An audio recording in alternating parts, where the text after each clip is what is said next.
Hi guys. Welcome back to the channel. Welcome if you are new. Today we're going straight into Haunted Palace. First of all, I totally enjoyed that show, and from all the period drama as of recent, I think this is the only one that I actually finished. Okay, I did finish J on Grand, but like I think that one I was like kind of forced to finish it because it was released at once. But all the other ones actually dropped them before they could end. For no serious reason, I just kind of got bored. But this one, it was like a must watch. It was like a must finish. So first of all, guys, please leave a like on the video. It lets me know that you're watching the video and you like it. Please do really appreciate it. Thank you, love you. Let's go. We follow the story of Yuri, right? Who is like we follow her story from when she was young.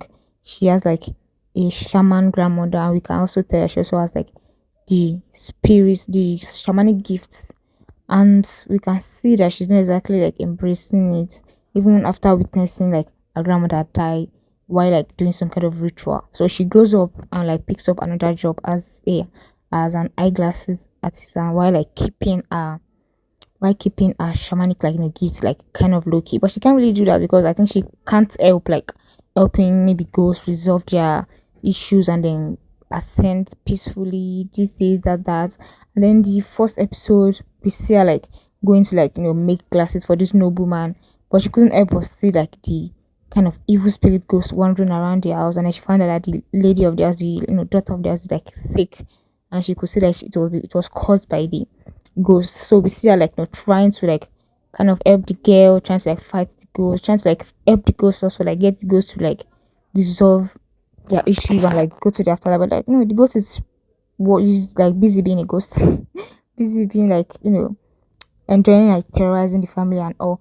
And then we get introduced to Kangcho. Kangcho is like an emoji, a water spirit who has been like attached to her since she was young, like because when like she was like really young and then the Kangcho attached to her, everybody like their little village knew about it and they just saw it as like a bad omen. So since then they just kind of blamed every like bad thing that happens in the village on her. So that also contributes to how she like grew up like lonely without her grandmother, just living alone by herself. But Kangcho is just out to like get on her nerves, to like annoy the hell out of her. She's trying to like get her to like be to allow her to be like a patron deity so that he can ascend. That's his own goal and everything. But she's like, hell no, you've cost me so much. I'm not going to like there's no way I'm going to do anything for you. And then we meet Yungap. In this first episode, Kancho is like played by like a whole different actor. So but then we meet Yungap. Yungap is like a someone from that village also that grew up together with Yuri, but like he's grown up now and he has moved to the capital, working like directly with the king and all. And then he came back to that their village for something. He like comes to the village to meet the nobleman that Yuri like was making glasses for. So he saw her there, and then he like they eventually met up. We kind of get that they have like a bit of like history, this young love and whatnot. And then he was like, Yuri, you're better off like moving out of this village anyways. Nobody likes you, blah blah blah blah.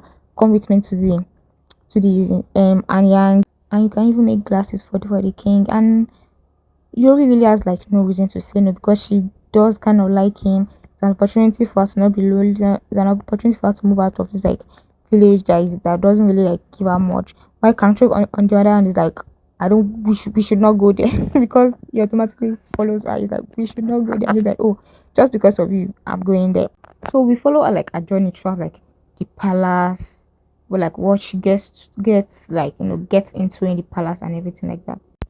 So on their way to the palace, Yungab gets killed by like people that like don't like him because he works with the king, and Kangcho ends up like getting into his body and getting trapped in it. So both of them like go to the palace, but obviously because everybody knows Yungab, he like kind of gets like taken into the palace as like Yungab, and the king is like, oh my god, Yungab, what is going on? And I really enjoy seeing how like Kancho gets adjusted into like the human body because it was like, oh my god, you can eat this much food, and all I've been living on is like energy, and you guys can eat this much food, and everybody was like, oh yes, Yungap has gone crazy because Yungap is such a demure man, like Caltro is a crazy person, not the same person.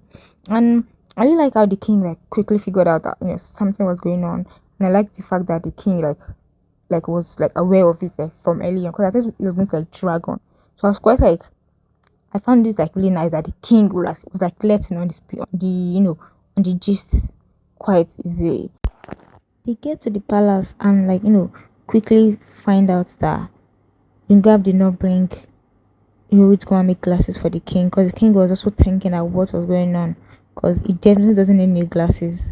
So like what is going on? So like they Yuri quickly find out that the prince is like very sick and like probably possessed. And Yungab had already like told the queen something about like I might bring somebody.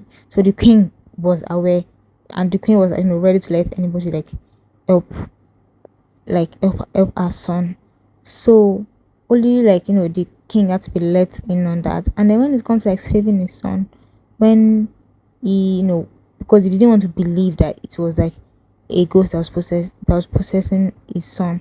But I really like the king because he's very flexible in that way because he used his brain. The moment they told him the story, he connected the dots, thought about his father, how his father died, how there's always this stench surrounding like whoever was acting this way, how his son is sick. When it all comes down to like trying to help his son, he like went went with it. The first ritual that they did that involved like the prince and like I said, that young boy's acting was top notch. It was so good. Because when like Yuri like kind of like summoned the 8 foot ghost, 8 foot tall ghost out of him, and then the boy was like dancing with him. That was funny. Before and then the king was like so like up and about ready to protect his son. So I really love like how flexible the king is. I mean, he did try to like he did try to get them like expelled from the city, just like by episode 4 or something. But they came back because the queen was like also like in trouble and all. So they kind of formed their little task force to like try to like solve this ghost issue, right? And then we find out who is in charge. We meet the Yapa Gushi man or whatever. That man is just he's just crazy. And we found out he's working with the Queen Dowaga. So honestly, find me a K drama where the Queen Dowaga is like good like from the beginning. If that's even like if they are not like bad throughout or if they're good but they're doing it in a twisted way. They are never just good, pure, nice people. But the Quinto worker is like working with this Yapa Aguchima who is the one that's like summoning the ghost, like this one that's like working with the ghost and whatnot, is the shaman communicating with the ghost. She's all bent on trying to make her son the king or whatever. And honestly her son is so useless. He's out there raping and abusing the court ladies. He's just useless. I don't even see him like I feel like even if you like killed the king and everything and like place him in it, you will still don't know what to do.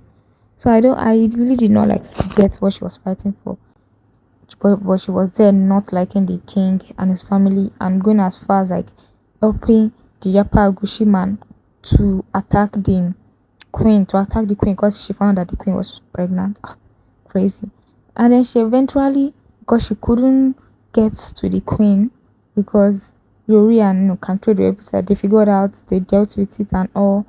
And then she somehow ended up sacrificing her son to that man, aka to the 8 foot tall ghost. And poor her, I guess. We like we love a like supportive husband, a protective husband, because the king was like he was like ready to let you and Kangcho like do what they can do to save his wife, which was why he brought them back. I love how the king got over it very quickly that Kangcho is not he's not about to be respectful to him or anything like that. Like I love like their dynamic, how he's like just forget about him. And the is it right Abalone that calls the the man that works with the king and that one is still always trying to be like, oh, how dare you? And the military people that work for the king, what do we call them? They always be like, oh, like they always surprised. I'm like, why are you guys surprised? Like we've been living like this for like weeks, months now. Why are you still surprised about the fact that country is not respecting the king? But anyways, everybody played their role so well. Talking of like the main cast, we have like Bona, right? I think she, I don't know, she really did, she really like, embodied her role, and especially when she's dressed like a shaman doing those shamanic dances. Oh my god, she looked so good. Like the dress, the dressing, the vibe, like her hair. I'm telling you, not everybody can pull off that like slick back look and whatnot. But like she looked so good doing those shamanic dances. She looked so good, and she has so much chemistry with Song J. So that was like, and Song J, my god, because he did kind of play like two roles, playing Yungap and also Kang Shoro. Is Yungap's like, very like demure attitude, very like, is the look in his eyes was like, I think those were like the main difference for me. Like the look in his eyes, like is all like demeanor, is all like face playing Yungap and like Kangchol, because Kangchol is so like, is so like, what's the word for it?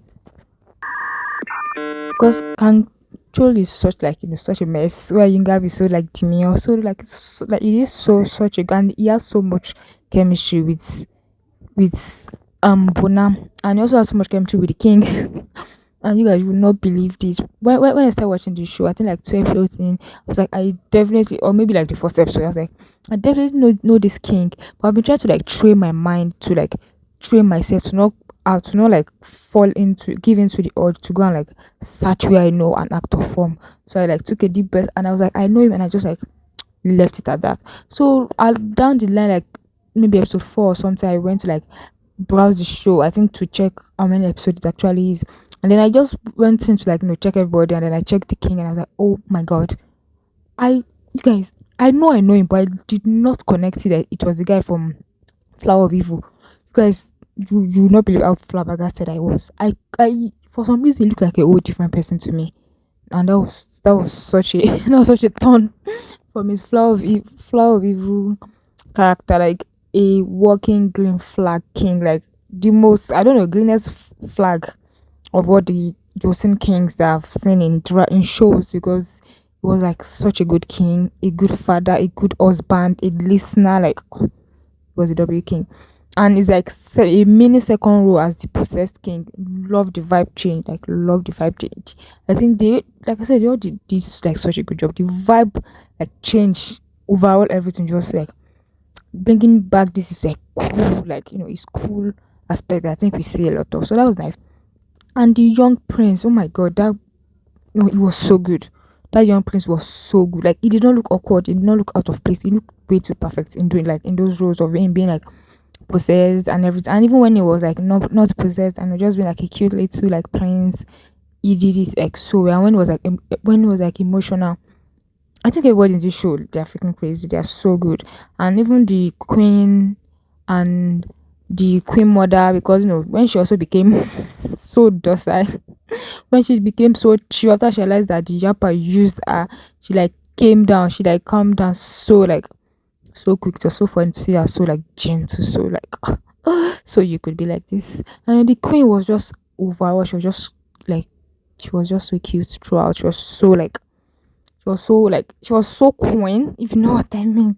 I think we've seen a lot of queen like that are just like so into their role. Even though she knows that the king loves her and everything, she's still very like, into the role of the queen. Everybody should like play their role kind of vibe. So that was nice. And you got mom. I don't feel so bad for her, because I feel like she lost her son twice. Even though like she did not let her lose control at the end, she really like had to go through that pain kind of like twice. It was kind of painful to like watch that. And Sugi from Singles Inferno, really loved seeing her in this show. Like, she was so good. She was, and for me, this is the first time watching her, because I know she was in Zip Pyramid Scheme or something. I didn't watch that. And she was in, I mean, she's in this like weekend drama, those like long Korean dramas that I've seen clips about, I haven't watched. So this is my first time watching her, and I really love seeing her, because to me, there's still a little bit of like awkwardness in her acting. Like, I feel like it's not like an awkwardness of like she's bad at acting, but I feel like in the next role it will probably be gone.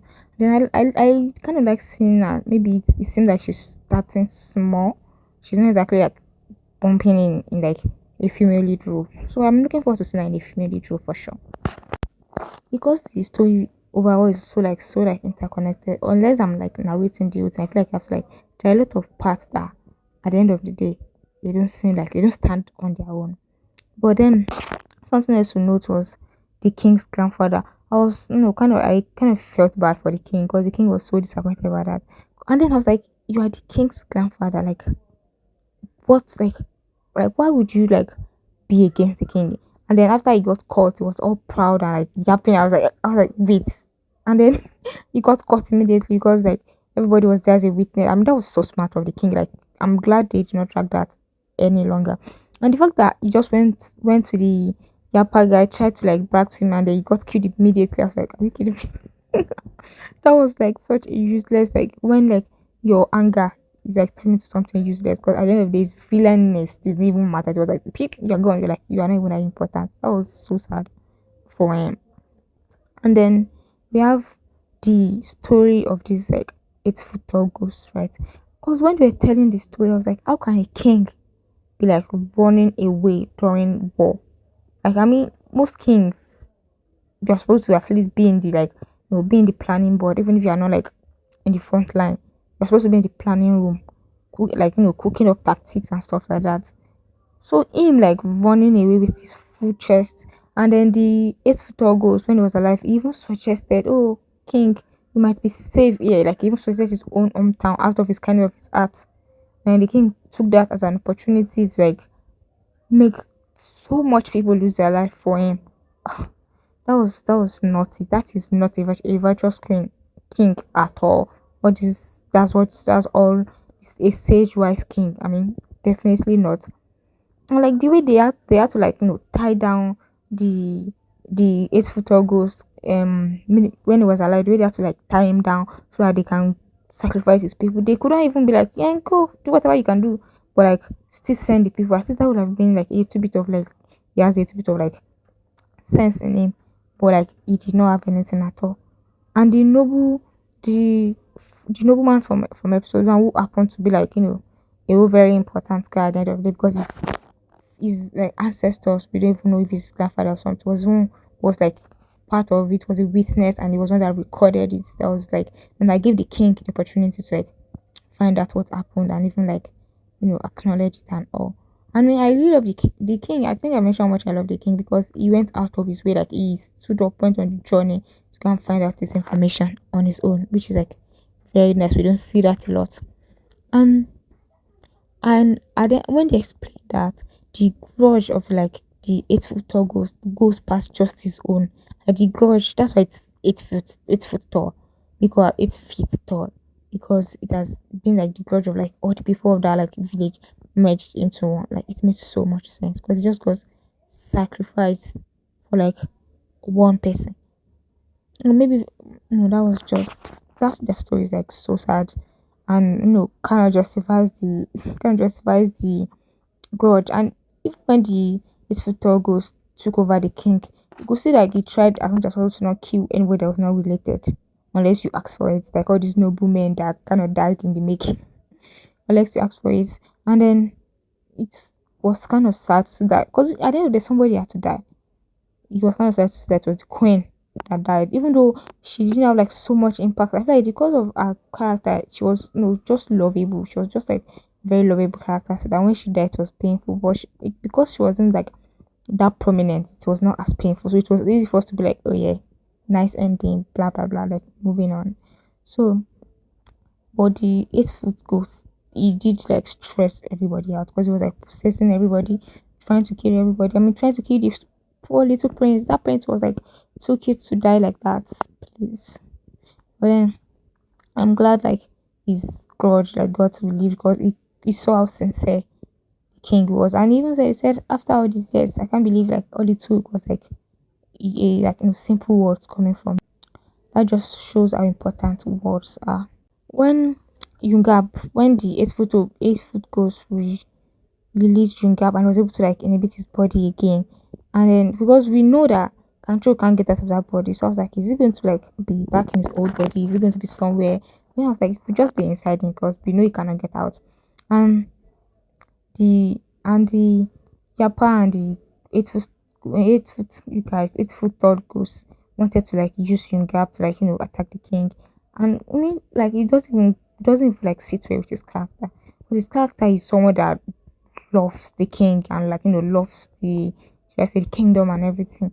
So I mean, I was so glad that you did not let all the things I was saying about control like taking over his life. I mean, I realized that would have hurt so much. The care that he like his mom, like the king. I was like, it's like friend and everything. Like he was taking over his entire life. So, I mean, I get how we almost gave into it, but I'm so glad I did not give into it because even Kancho told him at the end that it wasn't my hand that stopped you from like pouring the alcohol on the ghost pain stone. It was yourself, and then I guess it made it easier for him. And let me mention this in between. Currently now I'm watching this really yours. This video is completed, but you guys I got stuck. Hopefully I can finish it. I'm watching um First Night with the Duke. I'm enjoying it. I'm enjoying it. I hope it's like continues like that. I'm going to start Good Boy. Hopefully I enjoy that. But like I said, I'm in kind of like a slump. So I'm not watching too much. Second Shot at Love, you guys, I watched 2 episodes and I've been stuck at 2 episodes. So I don't know if I'm ever going to like finish watching it. So find out if I ever watch it. Come back to check. And also let me know what you guys are watching in the comments. Please, thank you. And then Yuri and Kancho's relationship.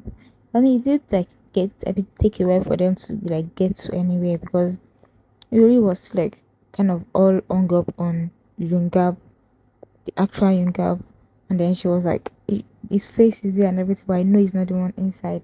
Then she went through the stage of being confused. Is it because of the face is Yungab, or do I really, like feel this way for control and everything? Before she eventually, got our mind together. I was like, I do like control, and but for control, it's immediately he was inside the human body. He was in love, and because he was getting used to like the human body, and how the human body feels emotion. I think for him, his emotions were like running high a lot. He like he was the fact that he was attached to her from like episode one. It was like okay. I mean, he was attached to her. It's true for like like a whole 13 or 12 years since she was young. So for him, he just felt perfect to be attached to her, and I guess it just transformed into a romantic relationship. I love that automatically in like a fantasy drama, you just have to like forget about the age difference, because if not, you're not gonna be able to watch it. Because I mean, I really like their chemistry. Since the two actors have like really good chemistry, normal, so it's really transforming the show. And because the relationship was like kind of like very playful, and then very like I think their vibe were like they were like very playful because Yuri was just trying to get control to like calm down, not overdo anything. And then there's this piece of like protectiveness between the both of them. Kancho wanted to protect Yuri so much, and even when Yuri, even at first, 'cause she was like so pissed at him, and then she learned like Kancho did not kill her grandmother. He was just trying to protect her in his own way. It even made her like that's what made her like made up her mind and everything. And then she did not want to like have him like die because of her or anything like that. That's why she even went to like perform the last ritual by herself. She thought she could do it. I mean, she looked so cool doing that. But I was like, I think there could be a way. The two of you like working together is better than one of you deciding to like take care of this ghost on your own. We've already figured out that the ghost is too powerful for that. But no, I'm glad Control got a second chance. And now he was describing it to the king. Yes, I met the Jade Emperor of like paradise or whatever, and he let me come back. And the king is like, really, they let you come back. But then Control and you really love their chemistry and everything. And their little family that they made at the end. The daughter is like exactly controlling me. Like she did that small cameo or whatever, she did it so well because that is Control's daughter. And then we had Baby. I saw that few people like comparing the fantasy sibling to the siblings from Tale of the Ninth Tales. And I think I got one thing that I definitely think that they have in common is this like spirit of you protect like who is important to you, or protect who is important to me. Even if it means I'm like sabotaging your own like goal, because yeah, Control was like he wants to protect Yuri. He was already thinking about using his orb, or what is it, the shiny orb in him, to take care of the 8 foot stone ghost when it comes down to it. Why Bibi like finding out, Bibi's like, how can you do that? You're supposed to be like a deity, you're supposed to ascend, you cannot do that, blah blah blah blah. And then While Kancho was like, trying to like protect Yori, trying to do his own thing, Bibi was also like kind of like, I'm going to try to protect you, even if it means sacrificing Yori, which is kind of similar to what Lerang and Leon were like all about in season 1 of Tale of Night Tailed Fox, at least. And then when Bibi like eventually died, it was totally sad. It was totally sad. I like how they used that there to kind of like humanize Kancho, because we saw him like experiencing like a lot of things from the in the human body, and like that was one thing to like having your heart like fully break for something that's so sad. I realized I didn't talk about the Yapa, the blind shaman man, because that man is just like a catalyst for evil. He has like no part, like nothing was personal to him. Because after the 8 foot tall ghost was captured, he was already looking for like a new like patron or something. Bro is just looking for evil. It doesn't have any excuse. Then he got struck down by light. I mean, I feel like that would have been painful, but I don't know what I was expecting. I was expecting something more. But it's because he really just doesn't have that much to do with it. He's just like loves being evil. That's his own.